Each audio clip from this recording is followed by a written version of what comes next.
Bear Grylls ఈ వ్యక్తి మనకు తెలిసి ఉంటాడు. ఎందుకంటే మన చిన్నప్పుడు ఈయన మనకి పెద్ద హీరో. టీవీలోని మ్యాన్ వాజ్ వైల్డ్ వస్తుందంటే చాలు ఇంకా టీవీకి వెళ్ళి ఎత్తుకుపోయేవాడిని. అసాధ్యాన్ని కూడా సుసాధ్యం చేసే మన హీరో బేర్ గ్రిల్స్. సో అందరూ బేర్ గ్రిల్స్ ని చూసి ఇతను పాజిటివ్ మైండ్ సెట్ గలవాడు, దేనైనా సింపుల్ గా చేసేస్తాడు అనుకుంటారు. కానీ నిజం చెప్పాలంటే బేర్ గ్రిల్స్ లోపల మాత్రం చాలా పిరికివాడు, అలాగే బలహీనుడు. ఇతనికి 21 సంవత్సరం ఉన్నప్పుడు చావు అంచులోంచి బయటపడి ఇముడితో పోరాడి అతి కష్టం మీద బయటపడ్డ మన సూపర్ హీరో మన బేర్ గ్రిల్స్. ఈయన ఒక ట్రూ ఇన్స్పైరింగ్ స్టోరీ వింటే మీకు ఖచ్చితంగా గూజ్ బంప్స్ అయితే వస్తాయి. సో ఫ్రెండ్స్, ఈ వీడియో చాలా ఇంట్రెస్టింగ్ గా ఉంటుంది. అలాగే తప్పకుండా లాస్ట్ వరకు స్కిప్ చేయకుండా చూడండి. అలాగే ఈ వీడియోకి ఎవరైనా ఫస్ట్ టైం వచ్చినట్టయితే వీడియోకి లైక్ చేసి ఛానల్ అయితే సబ్స్క్రైబ్ చేసుకోండి. మీరు సపోర్ట్ చేయండి. సపోర్ట్ చేయండి ఏం లేదు, వీడియోకి చిన్న లైక్ చేసారు అనుకోండి, అదే సపోర్టింగ్. బేర్ గ్రిల్స్ భయం మమ్మల్ని బయటికి దృఢంగా కనిపించేలా చేస్తుంది, కానీ లోపల మాత్రం చాలా బలహీనంగా చేస్తుంది అని చెప్పాడు బేర్ గ్రిల్స్. జనరల్ గా బేర్ గ్రిల్స్ కి ఎత్తులంటే చాలా భయం అన్నమాట. దీన్ని ఆర్కోఫోబియా అని అంటారంట. అయితే కొన్ని సంవత్సరాల తర్వాత మన Bear Grylls man vs wild లోని చాలా ఎత్తు నుంచి దూకేసేవాడు. అలాగే మన బేర్ గ్రిల్స్ యూకేలోని స్పెషల్ ఎయిర్ సర్వీస్ లోని SAS లో ఒక సభ్యుడు అనమాట. ఇందులో ఉండేటప్పుడు బేర్ కి పారాషూట్ మీద మంచి అనుభవం అయితే ఉండేది. అలాగే చాలా సార్లు ప్లేన్ నుంచి కూడా దూకేసేవాడు. అయితే బేర్ గ్రిల్స్ కి 25 సంవత్సరాల వయసు ఉన్నప్పుడు 1996లోని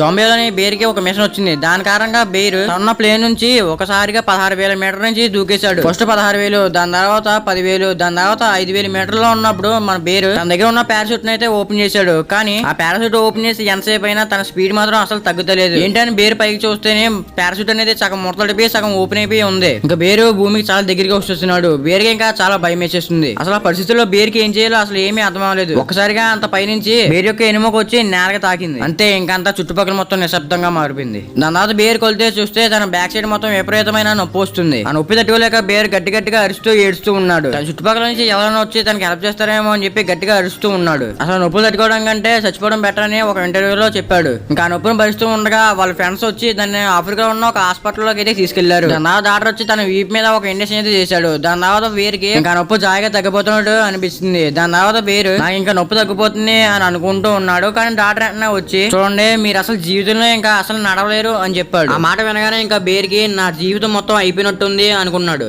అప్పుడు డాక్టర్ బేరుతోనే నీ వెనక భాగంలో ఉన్న T10 T12 అనే ఎముకలని ఇరిగిపోయినాయి అని చెప్పాడు. ఈ ఎముకలని మనిషి బాడీలో చాలా ఇంపార్టెంట్. పెద్ద పెద్ద కొండలు కూడా సులభంగా ఎక్కి దిగిన మన బేర్ గ్రిల్స్ బెడ్ మీద నుంచి నడవలేకపోయాడు. ఈ విషయం మన బేర్ గ్రిల్స్ ని చాలా డిప్రెషన్ లోకి అయితే తోసేసింది. బేర్ ఒక ఇంటర్వ్యూలోని పారాషూట్ నుంచి కింద పడిన నొప్పి కంటే హాస్పిటల్లో 1 సంవత్సరం ఉన్న నొప్పి ఎక్కువగా ఉందని చెప్పాడు. బేర్ ఇలా హాస్పిటల్లో పడుకున్నప్పుడు నేను ఇంకా నల్లైనా అని చెప్పి చాలా బాధపడుతూ ఉండేవాడు. బేర్ ఒక ఆమెషన్ ఏంటంటే కొత్త ప్లేస్లకి వెళ్ళి అక్కడ ఎలా బతకాలో మా అందరికీ చూపించడం. కానీ ఈ యాక్సిడెంట్ జరగడం వల్ల ఇలాంటి ఏమీ జరగవు అని తెలిసి ఇంకా రాత్రి మాటలు పడుకుండేవాడు కాదు. అలా రోజు బాధపడుతూ ఆ బెడ్ పైన ఉండేవాడు. రోజు గడుస్తూ ఉన్నాయి. 2 నెలలు అప్పుడే అయిపోయింది. కానీ ఈ 2 నెలల్లో బేర్ ఒంట్లో ఎటువంటి మార్పులు కూడా రాలేదు. ఇంకా చెప్పాలంటే బేర్ పరిస్థితి చాలా దారుణంగా అయిపోయింది. తన యొక్క శరీరం ఇంకా వీక్ గా అయితే అయిపోతుంది. ఇంకా రోజు రాత్రి తను బాధపడుతూ తనకి నిద్ర కూడా పట్టేదే కాదు. యాక్సిడెంట్ వల్ల అతమడికి తన ఒళ్ళు మొత్తం చెమటతో నిండిపోయేది. ఇవన్నీ తెలుసుకుని అతమడికి బేర్ డిప్రెషన్ లోనే ఉండేవాడు. బేర్ గ్రిల్స్ గురించి తెలిసిన వాళ్ళంతా ఇతను చాలా ధైర్యవంతుడు, తనకి ఏ కష్టం వచ్చినా కూడా తను ఈజీగా సాల్వ్ చేసుకుంటాడు అని చెప్తారు. కానీ 21 సంవత్సరాలు బేర్ గ్రిల్స్ చాలా భయపడుతూ ఉన్నాడు. తన లైఫ్ ని భవిష్యత్తులో ఎలా కొనసాగించాలో అని చెప్పి చాలా భయపడుతూ ఉన్నాడు. తన కళలన్నీ తన కళ్ళ ముందే నాశనం అయిపోతున్నట్టు తనకు కనిపిస్తున్నాయి. ఒక రోజు రాత్రి బేరు మంచం మీద అలా పడుకుని ఏదో ఆలోచిస్తూ ఉన్నాడు. అలా ఆలోచిస్తూ ఉండగా పక్కన గోడ వైపు చూశాడు. ఆ గోడ మీద ఒక పెయింటింగ్ అయితే ఉంది. అది మౌంట్ ఎవరెస్ట్. చిన్నప్పుడు బేరు వాళ్ళ నాన్న కళ ఏంటంటే మౌంట్ ఎవరెస్ట్ ఎక్కాలని. కానీ ఆ కళ మాత్రం ఆ కళగానే మిగిలిపోయింది. అప్పుడు బేరు ఆ మౌంట్ ఎవరెస్ట్ ఫోటో మీద దుమ్ము పడినట్టు గమనించాడు. ఇంకెలాగైనా ఆ దుమ్ముని మన చేతితో తుడిచేయాలని చెప్పి అనుకున్నాడు. కానీ తనతో పాటు హాస్పిటల్లో అప్పుడు ఎవరూ లేరు. ఇంకెలాగైనా తన ధైర్యం తెచ్చుకుని తను ఒక్కడే బెడ్ మీద లేచి జాయిగా ఆ పెయింటింగ్ దగ్గరికి వెళ్ళి ఆ పెయింటింగ్ మీద పడ్డ దుమ్ముని అయితే తుడిచేసి మళ్ళీ వచ్చి బెడ్ మీద అయితే పడుకున్నాడు. ఇంకెలాగైనా ఇప్పటి నుంచి ధైర్యంతో ఉండాలని చెప్పి ఆ రోజు రాత్రి పడుకున్నాడు. తర్వాత రోజు ఉదయం కొలు తెరగానే బేరికి వాళ్ళ నాన్నమ్మ చెప్పిన మాటలు అయితే గుర్తుకొచ్చాయి. నీకు ఏ కష్టం వచ్చినా అది నీ మంచికే జరుగుతుంది. అలాగే దేవుడు ఇష్టపరంగానే నీకు ఎటువంటి ప్రాబ్లం అయినా వస్తుంది. కానీ ఒకరు మాత్రం గుర్తుంచుకో, నీకు ఎటువంటి పెద్ద ప్రాబ్లం వచ్చినా ఏ కష్టం వచ్చినా దేవుడి పరంగానే జరుగుతుంది. దాన్ని నువ్వు ఎంత కష్టమైనా కూడా పాజిటివ్ గానే తీసుకోవాలి. అలా చెప్పిన మాటలో బేరికి చాలా బాగా అర్థమవుతుంది.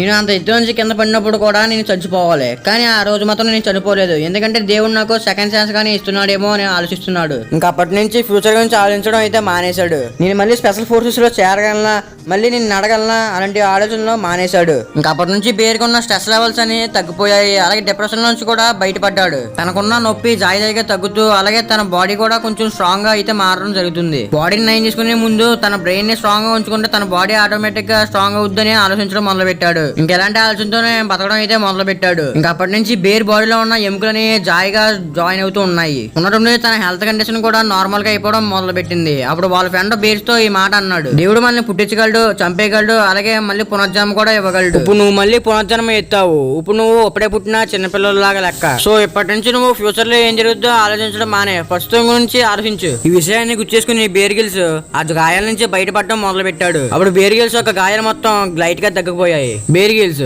లైఫ్ మీకు సెకండ్ ఛాన్స్ ఎప్పుడు ఇవ్వదు, కానీ ఒకవేళ మాత్రం మీకు సెకండ్ ఛాన్స్ కానీ వస్తే దాన్ని అసలు వదులుకోకండి అని చెప్పి చాలా సార్లు చెప్పుకుంటాడు. ఆ రోజు బేర్ గిల్స్ హాస్పిటల్లో మౌంట్ ఎవరెస్ట్ ఫోటో చూసినప్పుడు తనకి ఎటువంటి ఆశలు అయితే లేవు, కానీ ఆ ఫోటో చూడగానే ఒక ఆశ అయితే రేజ్ అయింది. అదే మౌంట్ ఎవరెస్ట్ ఎక్కడం. ఈ మౌంట్ ఎవరెస్ట్ గానీ నేను ఎక్కితే మా నాన్నగారి కోరిక కూడా తీరుతుంది కదా అని అనుకున్నాడు. 3 నెలల తర్వాత బేర్ గిల్స్ వెన్నెముక ఒక నొప్పి తగ్గుతూ వచ్చింది. అలాగే 8 నెలల తర్వాత బేర్ గిల్స్ ని హాస్పిటల్ నుంచి డిశ్చార్జ్ చేశారు. దాని తర్వాత 1 సంవత్సరం తర్వాత బేర్ గిల్స్ మళ్ళీ పూర్తిగా మామూలు మనిషి అయితే అయిపోయాడు. కానీ అప్పుడు డాక్టర్స్ బేర్ గిల్స్ ని మళ్ళీ స్పెషల్ ఫోర్స్ లో జాయిన్ అవ్వద్దని చెప్పారు. అప్పుడు బేర్ దగ్గర డబ్బులు లేవు, జాబ్ లేదు. బేర్ గిల్స్ మౌంట్ ఎవరెస్ట్ ఎక్కాలంటే దాదాపు 25 లక్షలు అయితే పడుతుంది. బేర్ గిల్స్ స్పాన్సర్ చేయమని 250 కంపెనీలని అడిగాడు, కానీ అందులో ఒక కంపెనీ కూడా బేర్ గిల్స్ కి సాయం చేయలేదు. ఎక్కడ చూసినా బేర్ గిల్స్ కి నిరాశగా అమ్ముడుతుంది. కానీ సాఫా అనే కంపెనీ బేర్ గిల్స్ యొక్క కళని సాకారం చేసుకునేలాగా చేసింది. దాంతో 16 మే 1998 లోని బేర్ గిల్స్ యొక్క కళని నిజం చేసుకున్నాడు. ఎలాగోలా కష్టపడి మౌంట్ ఎవరెస్ట్ అయితే ఎక్కాడు. అలా మౌంట్ ఎవరెస్ట్ ఎక్కేటప్పుడు చాలా కష్టాలు అయితే పడ్డాడు. ఇప్పటికే మౌంట్ ఎవరెస్ట్ ఎక్కిన వాళ్ళలో 4 చనిపోయారు.